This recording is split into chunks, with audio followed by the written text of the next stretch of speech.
In today's video, I'm going to teach you how to add an admin user to your Shopify store.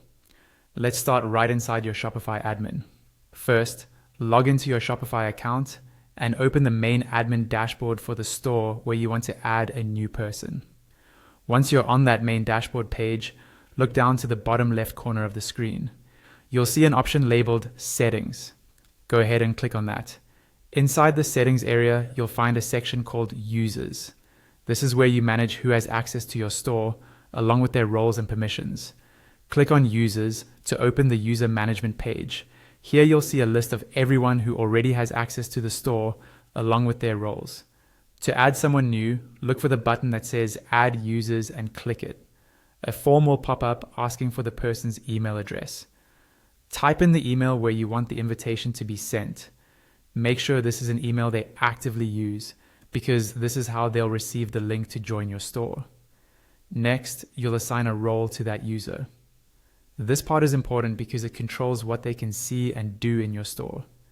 If you want them to have full access to all settings and the ability to manage other users and roles, choose the administrator role.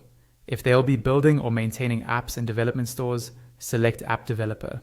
If their main responsibility is working on the website's appearance, pick Online Store Editor, which lets them edit and publish themes, including theme code. For someone focused on orders and customers, such as a support agent, choose Customer Support, which allows them to fulfill orders, edit line items, and handle payments and returns. A merchandiser role is ideal for managing products, including creating, editing, and publishing products, and adjusting prices and costs. Finally, if they'll be handling campaigns and marketing activities, select the marketer role. You can also decide whether to require two-step authentication for this user.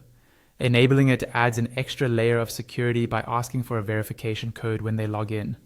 Once everything looks good, click Save to send the invitation. The person you invited will receive an email with a link. They need to click that link, then either log into an existing Shopify account or create a new one. As soon as they complete that process, they'll be added to your store with the role and permissions you selected.